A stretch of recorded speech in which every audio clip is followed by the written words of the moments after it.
대선전이 갈수록 치열해지면서 여야의 선대위 기싸움도 격화하고 있습니다. 더불어민주당과 국민의힘은 서로를 향해 우압지왕, 상황지졸이라면서 비판의 수위를 끌어올리고 있습니다. 이 시각 정치권 이슈 뉴스톱 김준일 대표와 함께 짚어봅니다. 안녕하십니까? 예, 안녕하세요. 네. 앞서 이제 이재명 후보가 선별진료소 격려차 방문했던 내용을 잠깐 보셨는데 화면으로 음성이 다행히 나왔습니다. 예, 근데 문제는 이제 양성 음성 나온 걸 떠나서 코로나 시국에서 유세를 할 때 얼마나 많은 사람들이 주변에 모이는데 과연 이때는 어떻게 해야 되느냐에 대한 걱정을 좀 선대위에서 해야 될 것 같아요.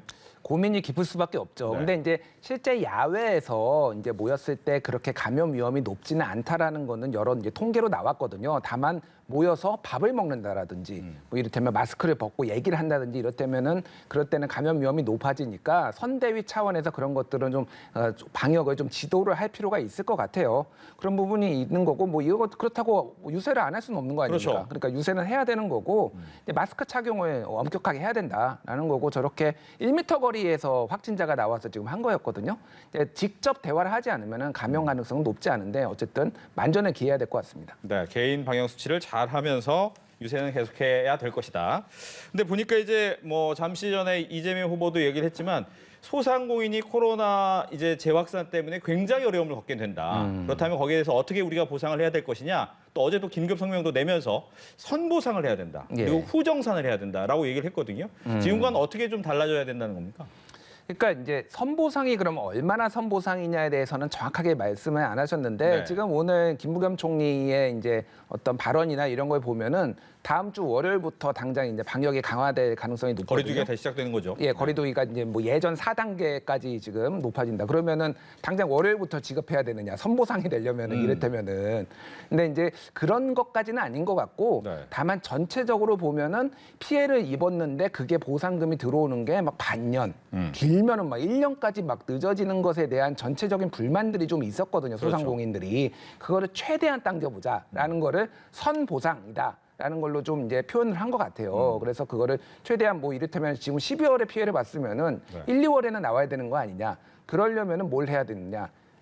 재정을 편성을 해야죠. 예산이 필요하죠. 예산이 필요하잖아요. 네. 그럼 뭘 해야 되느냐. 여야가 같이 논의를 해야 된다. 근데 야당이 안 하고 있다. 요거까지 그래서 지금 기자회견 보셨지만은 끊임없이 진정성을 보이려면은 50조, 100조 진정성 보이려면은 우리 같이 얘기하자라고 하면서 돌려서 지금 야당을 비판하고 있다. 진정성 없는 돈잔치, 말잔치만 하고 있다라는 거를 강조하기 위해서 요 카드도 같이 꺼낸 것으로 보입니다. 야당뿐만 아니라 정부를 향해서도 좀 추가 경정 예산을 좀 화답을 해달라라고 하면서 압박을 한 거죠. 그렇죠. 예, 추가 경정 예산 이제 화답도 있는데 기본적으로 사실은 추경은 기재부도 이제 같이 협의를 하지만은 여야가 또 얼마나 이제 합의를 하느냐가 가장 관건이었잖아요. 지금까지 네. 보면은 그러니까 정부와 야당을 같이 겨냥했다 보면 될 것 같고 이를테면은 특단의 방역 조치도 얘기를 했습니다. 최근에 이제 문재인 정부에서 가장 잘했다라는 거 여론조사를 보면 항상 방역이 제일 높았거든요. K방역이었죠. K방역 그래서 한 60% 초중반이 나왔는데 최근에 50%대까지 떨어졌어요. 여러 여론조사를 보면은 네. 그런 것들에 대한 불만들까지 의식을 해서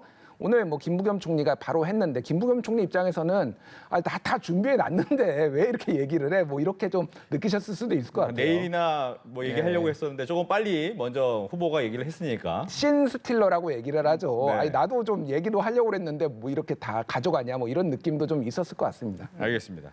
근데 이제 민생 문제에 대해서 고민하는 것이 이제 또 하나가 이 양도세 중과 유예 부분도 있어요. 근데 이 부분 같은 경우에는 당내에서도 조금 이견이 있는 것 같고 예. 정부에서는 아마 12월 달 초에 이미 안 하겠다고 했고 근데 이제 변화 가능성이 있는 겁니까? 그러니까 양도세 문제에 있어서는 문재인 정부의 전체적인 기조였고 전체적으로 보면은 그냥 민주당의 과거의 어떤 기조였습니다. 그러니까 양도세를 너무 낮추면 안 된다라는 네. 건데 이재명 후보 입장에서는 전체적으로 이 부동산 세금이 높아지는 것에 대한 반발 심리를 좀 잠재우기 위해서 한 거죠. 다만 양도세를 지금 완화한다고 해서 그럼 매물이 쏟아질 것인가에 대해서는 부동산 전문가들은 아니라고 얘기를 하거든요. 네. 일단은 대선까지 지켜보겠다라는 사람들이 대다수라는 거예요. 그러니까 이를테면은 윤석열 후보가 됐을 때 더 낮아질 수도 있는 거 아니냐. 그렇죠. 라고 한다라면은 이거를 지금 매물을 끌어낸다고 하기보다는 전체적으로 세금이 조금 무거운 것에 대해서 민주당 이재명 정부는 조금 낮춰줄 수 있다. 그러니까 우리한테 좀 표를 달라라는 그런 시그널로 봐야 되겠죠. 그러니까 민주당 내에서도 사실은 정책 일관성 훼손 아니냐라는 이제 뭐 좀 반발, 정부에서도 그런 입장이고요. 그렇기 때문에 시그널로 봐야 될 것 같습니다. 그런 시그널을 주고 있다라는 것에 조금 포커스를 맞추는 게 맞을 것 같아요. 예. 이제 뭐 선거라는 것이 인물을 보고 뽑기도 하지만 당을 보고도 뽑는데 당이 오랫동안 갖고 온 어떻게 보면 정책의 흐름을 후보가 바꾸겠다. 라고 왜냐하면 난 실용적인 사람이다라는 걸 이제 표방을 하고 있기 때문에 이렇게 바꾼다는 거에 대해서 어떻게 민주당 지지층은 받아들일까요? 일단은 거기에 이해관계가 있는 분들은 좋아하시겠죠. 일단 민주당 지지층은 잘 모르겠으나 네. 그리고 민주당 지지층에서도 평가가 엇갈릴 겁니다. 근데 일단은 어떤 한 후보를 지지함에 있어서 특정 정책 하나가 마음에 안 든다고 바로 돌아서는 분이 그렇게 많지는 않을 거예요. 그러니까 이재명을 대통령으로 지지하는 분들은 굉장히 많은 이유가 사실은 윤석열 후보가 싫어서 이재명을 지지하시는 분들도 있거든요. 그래서 양도세 완화 시그널 때문에 바로 돌아서지는 않는데 이를테면 여기에 밀접하게 관련돼 있는 분들은 약간 더 이재명 쪽으로 돌아올 수도 있다. 이렇게 좀 전체적으로 보고 지금 얘기를 던진 것 같습니다. 뭐 저는 이제 이 양도세뿐만이 아니라 전반적으로 이제 민주당이 갖고 왔었던 여러 가지 기조를 실용적인 측면에서 바꿀 수 있다라고 얘기하는 부분에 대해서 이제 어떻게 생각할 것이냐에 대한 얘기를 더 질문드렸던 겁니다. 예를 들면 뭐 전두환에 네네. 대한 평가, 전두환 씨에 대한 평가 같은 경우에는 조금 뭐 일부에서는 많이 나갔다라고 하시는 분들도 있거든요. 그런 부분들이 좀 실망스럽다고 하시는 분들도 분명히 있어요. 그런 부분들이 근데 얻는 게 있으면 잃는 게 있다라고 생각을 하고 이미 그걸 계산을 해서 지금 던진 거거든요. 예. 그러니까 진보는 선거 때가 되면은 오른쪽으로 많이 갑니다, 항상. 그렇죠. 보수는 항상 왼쪽으로 와요. 오고, 네. 이게 이유가 있습니다. 왜냐하면 중원이 훨씬 넓은 거예요. 여기서 잃는 것보다 여기서 얻는 게 크다라고 판단을 했기 때문에 한 것이고 당연히 100% 얻는 것만 있겠습니까? 다만 도움이 되니까 지금 했다라고 봐야죠. 알겠습니다. 그러면서 이제 뭐 몽골 기병 얘기를 많이 하면서 이제 혼자서 이제 단독으로 뛰어나가고 있던 이재명 후보에게 구원 투수가 계속 나오네요. 박영선 예. 전 장관도 빨리 오겠다라고 한 걸 보니까 여기도 총력전인 것 같습니다. 예, 뭐 박영선 전 장관뿐만이 아니라 이제 정책 쪽을 많이 이제 맡을 것으로 알려져 있고요. 이해찬 전 대표, 뭐 유시민 전 노무현재단 이사장까지 다 이제 등판을 합니다. 자연스러운 수순이에요. 그러니까 이제 소위 말하는 총집결. 영끌이라고 얘기를 하죠. 영혼까지 끌어모으는 게 이제 선거 막판이 될수록 더 그럴 겁니다. 이분들이 근데 어떤 데에 이제 도움이 될 것이냐는 조금 관측이 달라요. 이를테면 이해찬 전 대표 같은 경우에 중도 확장성이 있느냐에 대해서는 유시민 전 이사장이나 이런 분들은 좀 의문표를 많이 가져요. 근데 내부 결속, 단속 이런 거. 그런 것들에는 일반 확실히 집토끼. 그러니까 이해찬 전 대표의 소위 말하는 이제 그립감이라고 하죠. 당 장악 능력이 굉장히 뛰어났는데 지금 후보 이름이 갑자기 이재명 후보. 예, 이재명 후보가 실은 당 장악 능력이 별로 없습니다. 의원을 하지도 않았고 국회의원을 하지도 않았고 아직도 약간 반대하는 분들이 있는데 이해찬이 등판한다. 그리고 다 집결해서 해라. 이렇게 시그널들을 계속 신호를 보내는 것이 당의 어떤 결집에는 도움이 될 거다라는 거예요. 기억하실지 모르겠는데 2019년에 강창일 의원이 그 의원총회에서 정부의 대일 관계에 대해서 비판을 했어요. 그때 이해찬 대표가 딱 이랬습니다. 맞습니다. 예, 그러는 순간 다 평정이 됐어요. 이게 사실은 어떻게 보면 독이 될 수도 있다라는 너무 한 목소리만 내니까 근데 선거 때는 이게 필요하다 지금. 특히 지금 약간 아직도 원팀이 안 된 상황에서는 이해찬 전 대표가 들어오는 건 큰 힘이 될 겁니다. 그렇군요. 이제 그러다 보니까 양측의 선대위 수장이라고 하면 이해찬 전 대표도 선거의 또 달인이다라는 평가를 받고 김종인 또 선대위원장도 선거의 달인이다. 양쪽의 달인끼리 만난 거네요. 그러게요. 참 저는 이 두 분의 악연에 참 개인적으로는 흥미가 가더라고요. 네. 그래서 아시겠지만 1988년도에 관악을에서 처음 민정당 소속으로 김종인 그리고 이제 민주당 소속으로 처음에 이제 이 두 분이 나왔죠. 붙어가지고 김종인 대표가 졌거든요. 당시에. 이해찬 대표한테 이제 이해찬 의원 그러니까 그 이후로 비례만 5번 합니다. 지역구에서 한 번도 못하는. 근데 2016년에 김종인 위원장이 들어와서 이해찬 컷오프 시켜버렸잖아요. 그래서 여기에서는 또 이제 반전됐다가 2020년에는 둘 다 이제 총선을 지휘했는데 이해찬 대표가 완승을 했죠. 근데 올해 보궐선거에서는 이해찬 뭐 전 대표기도 하고 직접 지휘하지 않았지만 김종인 또 이겼어요. 한 번 1승 1패씩 계속 주고받았습니다. 대선이 어떻게 될 것이냐. 개인적으로 좀 흥미로운데 두 분의 스타일이 좀 다르죠. 김종인 김종인 위원장 같은 경우는 좀 더 중도 확장성이 있다라는 거고 이제 이해찬 대표는 아까 말씀드렸듯이 당을 장악하는 능력 그리고 지지층을 결집하는 능력 어떤 게 좀 더 이제 최종적으로 효과가 있을 것인가는 3월에 한번 보시면 될 것 같습니다. 김종인 위원장이 중도 확장층이 있다는 건 과거에 양당을 넘나들어서 그렇습니까? 아니면 이유가 뭡니까? 아니, 그러니까 뭐 실제 있을지 여부는 알 수 없으나 그동안에 양당을 넘나들면서 이를테면은 당의 어떤 기득권을 해체한다든지 강성 이미지들을 계속 눌러오면서 온검 쪽으로 좀 많이 가는 횡보들을 했잖아요. 네. 그게 이제 이번에도 발휘할 것이다라는 기대가 있는 건데 실제 발휘가 될지 여부는 모르죠. 근데 그거가 이제 얼마나 두 사람이 능력을 발휘해서 이게 선거를 승리로 이끌지도 참 재밌는 관전 포인트다 이렇게 봅니다. 알겠습니다. 내년 3월 선거 사이에 두 사람이 어떤 또 발언을 내놓고 어떻게 또 움직이는지도 계속해서 봐야 될 것 같고요. 최근에 불거진 내용 중에는 윤석열 후보의 부인 김건희 씨의 이력 논란이 굉장히 커졌습니다. 예. 이 부분에 대해서 이제 또 언론과 인터뷰를 한 것이 오히려 더 큰 후폭풍이 된 것 같기도 하고 어떻게 보셨는지요? 일단 국민의힘에서 사흘 전에 이렇게 뭐 소위 말해서 제가 보기에는 언론 플레이라고 했는데 이런 거가 나왔어요. 김건희 씨의 배우자 김건희 배우자의 정무 감각이 뛰어나다. 정인이 뭐 일주기 때 등장을 하자고 했는데 그거는 주연 배우가 나한테 스포트라이트가 쏠리면 안 된다라고 해서 굉장히 뭐 잘 포장을 해놨거든요. 근데 정무 감각이 뛰어나지 않은 걸로 이제 밝혀졌습니다. 그러니까 이번 인터뷰 때문에. 이번 인터뷰 때문에. 그러니까 인터뷰에 응하지 말았어요. 그러니까 정치적인 계산만 한다라고 하면은 국민들이야 이제 또 다른 생각이 있으시지만은 그래서 굉장히 큰 리스크다라고 볼 수밖에 없어요.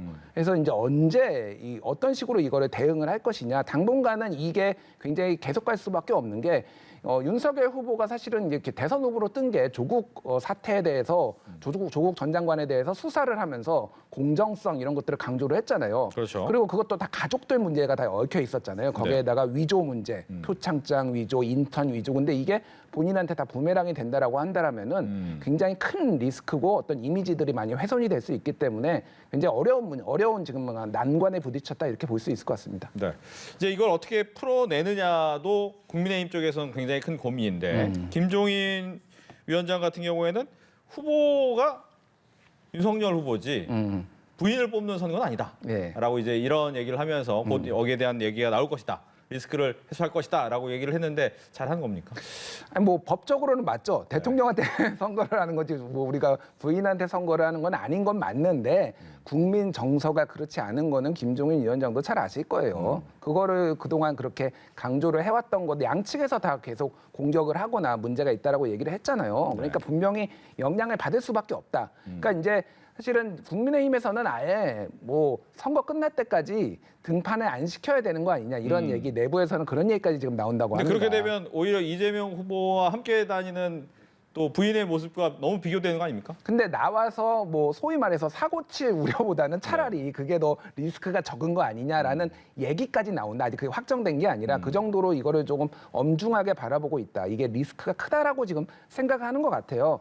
그래서 국민들이 판단하시겠죠. 이게 정말로 대수롭지 않은 거고 대선 후보하고 관련이 없는 건지 아니면은 공정성 뭐 이런 어떤 능력들 주변 관리 측근 관리의 측근 관리에 포함되는 건지는 국민들이 판단하실 겁니다. 예. 네.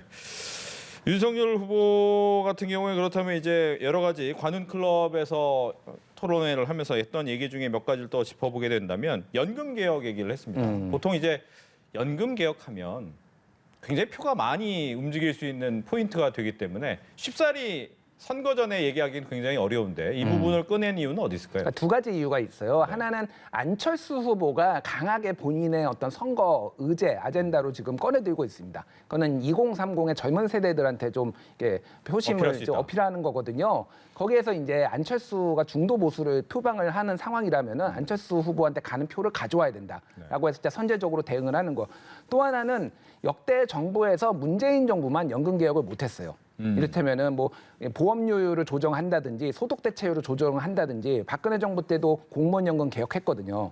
역대 정부가 다 했는데 문재인 정부는 못했습니다. 그러면 문재인 정부하고 차별화를 지금 해야 되잖아요. 그러니까 얘기를 한 겁니다. 그 두 가지를 보고 다만 되게 구체적으로 얘기를 하진 않았어요. 이를테면은 뭐 연금을 다 통합할 것인지 요율을 어떻게 할 것인지 그러니까 일단은 의제를 좀 던져놓고 보고 반응을 보면서 좀 이렇게 움직이겠다 이런 걸로 보여요. 네, 조금 더 그러니까 중도 확장을 위해서 내놓은 아젠다였을 것이다라고 얘기를 보셨습니다. 근데 문제는 이거 말고 개헌 관련해서도 질문이 있었는데 개헌은 솔직히 다음 정부가 세워지고 나서 얘기를 하겠다라고 얘기를 했단 말이죠. 근데 이 부분은 윤석열 후보뿐만 아니라 이재명 후보 쪽에서도 개헌이나 권력 구조에 대한 얘기는 없습니다, 요즘에. 그러니까 이번 대선은 사실은 어떻게 보면은 87년 체제의 끝이다. 그리고 이제 마지막으로 노태우, 전두환 이제 그분들이 87년 체제를 어떻게 보면 상징하는 사람들이잖아요. 네. 다 이제 끝났잖아요. 모든 뭐 김대중, 김영삼 모든 분들이 다 이제 서거하고 돌아가셨잖아요. 네. 그러니까 사실은 이제 정치체를 바꿔야 된다라는 그 열망이 일부 있는데 그게 그 양강 후보한테는 도움이 안 되는 거죠. 그러니까 본인들한테는 도움이 이를테면은 정치판을 바꿔야 돼. 지금 상황에서는 오히려 그냥 현 구도대로 붙는 게 더 유리하다라는 거고 네. 그거를 만약에 이를테면 4년 중임제로 바꾸면은 지금의 개헌 논의가 지금 어디로 튈지 모르는 거예요. 그러니까 그냥 현 상태에서 소위 말하는 진검승부라는 게 유리하다라고 윤석열 후보나 판단하는 것 같아요. 즉 개헌 가지고 과거처럼 내서 사람들의 열망이 거기에 모이는 것보다는 현 상황에선 그런 논의 말고 우리가 어떻게 싸울 것이다라는 것만 가지고도 충분하다. 그 제3지대에서 오히려 이를테면 안철수 후보나 이런 분들이 아주 직접적으로 꺼내진 않지만은 네. 이제 그런 뉘앙스를 많이 풍겼거든요. 새로운 정치 체제가 필요하다. 그러면은 오히려 그러니까 시선이 분산될 수가 있는 거죠. 그러니까 윤석열 싫은 사람 다 모여. 이재명 후보 측 선거 전략은 그거고, 아하. 이제 윤석열 후보 측은 민주당 이재명 씨는 다 모여. 이게 네. 좀 구도가 흐트러질 수 있다. 지금 만약에 개헌 얘기를 꺼내버리면은 그런 거라서 전체적으로 좀 뒤로 밀어놓은 것 같은데. 뭐 내년 뭐 대선 끝나고 이게 네. 어떻게 될지는 좀 봐야 될 것 같습니다. 근데 이제 뭐 우리나라 선거뿐만 아니라 다른 나라 선거도 마찬가지지만 어떤 정책 대결은 점점 사라지고 내가 나를 더 좋아해, 쟤를 더 좋아해, 아니면 내가 더 싫어, 쟤가 더 싫어 이런 분위기로 가다 보니까 선거를 어떻게 보면 꾸려 나가야 될지에 대한 고민도 많아질 것 같습니다. 고민들이 많은데 원래 대통령제 이 선거가 다른 나라도 그래요. 네. 예를 들면은 프랑스의 마크롱 대통령 나와서 2017년에 대통령 됐을 때도 몇 개월 만에 다 급조해가지고 공약도 막 나왔거든요, 그때. 네. 근데 이제 마크롱이 또 됐잖아요. 원래 대통령제가 좀 한계가 있습니다. 그러니까 의원 내각제를 정책 중심으로 하자라는 건데 그럼에도 불구하고 너무 정책이 없다. 그리고 너무 급조된다. 좀 이런 게 있어요. 그래서 사실은 이제 언론들의 역할도 좀 중요하다라고 지금 왜 이렇게 정책이 주먹 구구식이냐 이런 것들을 지적을 해줄 필요도 있다. 그렇게 보여집니다. 알겠습니다. 정책 얘기 나왔으니까 이제 노동 정책과 관련해서 이제 윤석열 후보가 한국 노총 간담회도 가고 얼마 전에 경총회도 가고 한데 이제 52신관하고 최저임금과 관련해서 지난번 말실수 아닌 말실수 했죠. 예, 네. 뭐 윤석열의 노동관이 뭐냐라고 하면은 두 가지죠. 지금까지 이제 이미지는 주 120시간 그리고 최저임금 철폐 뭐 이거잖아요. 네. 근데 이거는 여론이 굉장히 안 좋고요. 또 하나는 2030한테 안 좋습니다. 아니 내가 정해진 노동 시간을 일하고 정당하게 받아야 되는데 왜 120시간씩 시키라고 그래? 그거는 예. 기업주들한테나 좋은 거 아니야? 이런 게 굉장히 강해서 표에 도움이 안 된다라고 했기 때문에 굉장히 이제 뭐 유화적인 얘기를 할 수밖에 없는 거죠. 그래서 주 120시간을 뭐 가져가리라고 전혀 생각을 안 했지만은 조금 더 적극적으로 좀 이렇게 지금은 어필을 해야 된다. 이런 뭐 전략적 판단에서 지금 얘기가 나온 것으로 보입니다. 알겠습니다. 끝으로 한 가지만 더 질문을 드리면 이 더불어민주당 같은 경우에는 최근에 이 다주택 양도세 중과 유예 소급 부분에 대해서도 얘기를 했다가 아니다라고 바꾸기도 하고 당내에서도 굉장히 고민은 많은데 이거 어디까지 그러니까 후보의 의견을 어디까지 따라가줘야 되냐에 대한 고민이 있습니다. 이 부분을 어디까지 따라가줘야 됩니까? 당에서는 당에서는 다 해줘야 됩니까? 그러니까 표를 계산해봐야 되겠죠. 그러니까 이거는 진짜 표 때문에 하는 거거든요. 근데 아까 전에 말씀드렸듯이 그거를 중과를 유예했을 경우에 그 다주택자들이 예를 들면 출구 전략으로 돈을 많이 벌어간다라는 게 또 보도가 나오기 시작하면은 여론이 또 안 좋아질 수 있어요. 그 부분에 대해 있어서 민주당이 정책의 일관성 훼손 하나 그리고 그런 여론 악화에 대해서 정확하게 지금 판단을 못 내리고 있다라는 거고 매물이 지금 그런다고 쏟아질 것이냐라면은 그렇지도 않거든요. 아까 이제 말씀드렸듯이 대선까지 보자라는 게 지금 전체적인 시장의 기조예요. 지금 그렇다고 본다라면 실익을 지금 따지고 있는 상황으로 보입니다. 그게. 그렇군요. 이제 방역 얘기가 앞으로 계속해서 나올 수밖에 없습니다. 지금 K 방역 얘기에 대해서는 두 후보와 모두 다 공격을 하고 있는 상황인데 문제는 코로나 상황이 악화될 경우 이것이 두 후보 중에 누구한테 더 유리할 것이냐에 대한 고민도 있을 거고 아니면 만약 현 정부가 이걸 잘 헤쳐나갔을 때는 또 누구한테 유리할 것이냐에 대한 생각도 할 것 같습니다. 어떻게 보십니까? 1년 전 혹시 기억하실지 모르겠는데 딱 그때 총선, 1000명 딱 12월 요때 엄청 늘어났잖아요. 그래서 그때 이제 락다운을 해야 되느냐, 전면 봉쇄를 해야 되냐 말아야 되냐 막 이런 얘기가 막 있었잖아요. 근데 그게 언제 좋아졌냐 돌이켜 보면 올해 2월 달에 좋아졌어요, 방역이. 그러니까 정부가 지금 그 높여야 되는 이유는 대선 전에 좋아져야 되는 거예요. 그러니까 이게 지금 여당한테 안 좋아요, 당연히. 민주당 현 상황에서는 현 악화되고 있기 상황에서는. 때문에. 근데 내년 2월쯤 되면은 좀 여론이 바뀔 수도 있겠다. 그러니까 전체적으로 방역이 좋아지고 다시 한번 이제 풀어진다라면은 민주당한테 그리고 이재명 후보한테 좀 나쁘진 않다. 이렇게 이제 관측을 할 수가 있는 거죠. 근데 지금 보면 이제 당연히 그 여러 가지 이제 K 방역 문제를 가지고 두 후보가 공격을 하거나 주고받으면서 하지만 문재인 정부에 대한 K 방역에 대해서 평가를 결과적으로는 안 좋게 평가를 할 수밖에 없는 상황이잖아요. 그러니까 지금 이렇게 악화된 것에 대해서 단기적으로 뭘 했느냐라는 게 민주당의, 그러니까 이재명 후보의 입장이에요. 네. 그리고 국민의힘의 윤석열 후보나 국민의힘 측에서는 방역 자체가 잘못됐다라는 거거든요. 근데 사실은 지금 돌이켜 보면은 아까 전에 말씀드렸듯이 문재인 정부의 방역은 잘했다라는 평가가 굉장히 높았습니다. 계속. 과거에는 높았고 지금도 좀 악화됐지만 다시 좋아질 수가 있어요. 네. 그러니까 사실 국민의힘이 내놓는 대안이 그럼 무엇이냐라고 했을 때 예. 생각보다 잘 떠오르지가 않습니다. 그럼 K방역 문제 있다라고 했을 때 뭘 얘기를 어떻게 했는지 것이냐. 잘 사람들이 떠오르지 않을 거예요. 그것만큼 이게 어쩔 수 없는 상황에서 선전했다라는 분들이 많거든요. 네. 그런 부분들을 봤을 때 물론 지금 못하고 있으니까 공격 포인트가 될 거는 당연한데 내년 이제 방역 상황이 다시 좋아진다라고 하면은 그러니까 이 지금 국민의힘이 근데 2월에서 이제 3월 하면 좋아지는 건 선거 전에 좋아지는 거니까 분위기가 좀 많이 다를 수 있고 많이 다를 수도 있는 네. 거죠. 그러니까 뭐 그렇게 이제 올해 1년 전의 상황을 보면 그렇게 될 가능성이 있다라고 제가 지금 예측을 하는 거예요. 네. 그러니까 방역으로 승부를 걸 건 아니다. 그러니까 국민의힘의 전략은 이를테면 부동산 뭐 예를 들면은 민주당의 내로남불 이런 걸로 승부를 걸어야지 방역으로 어설프게 승부 걸었다가는 2020년 총선처럼 폭망할 수도 있다. 잘못했다가는 네. 이제 그런 기류가 내부에도 있어요. 그러니까 그거는 적정히 아마 선을 그으면서 갈 겁니다. 알겠습니다. 이렇게 해서 정치 이슈를 뉴스톱 김준일 대표와 함께했습니다. 오늘 얘기 잘 들었습니다.